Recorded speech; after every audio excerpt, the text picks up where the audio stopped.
Decision-making is a huge part of the daily functional life of any individual, thus learning how to effectively make decisions are worth exploring. Though the experience of making decisions can be somewhat paralyzing at times, it can also be fairly easy once the art is learnt and practiced regularly. Perhaps some elements to explore first should be the things to avoid or identify as negative when trying to effectively make a decision. Wanting too much certainty or a high level of positive elements to be apparent before acting on the decision-making will eventually cause the individual to stall and even avoid the decision process altogether. Perfectionist types often fall into this category, and this causes serious problems, especially with regard to making business decisions.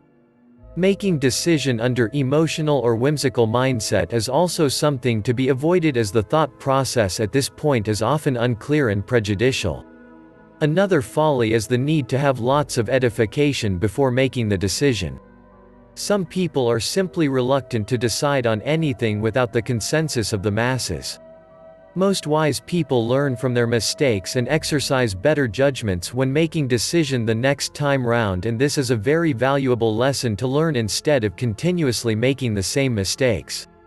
Making a conscious effort to make a decisive decision before moving on to the next endeavor would be a good habit to build upon.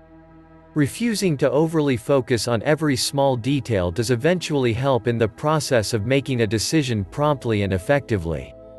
Avoid second-guessing every thought and action that may result from the decision made. Accept the possible degree of things not going as planned and make the decision to move on anyway. Sometimes effective decision-making requires the individual to take certain levels of risks, therefore being overly cautious and sensible can be a stumbling block.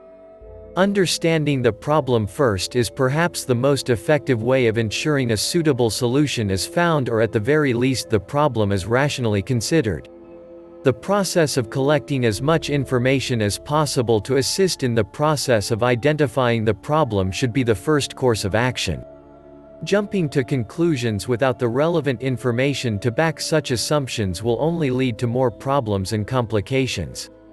Having the confidence in the choice made is always very important, as it directly impacts the implementation process.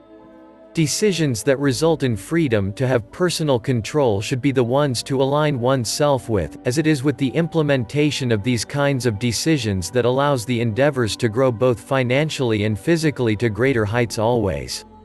Thanks for watching. If you liked the video, give the thumb up, and share it with your friends.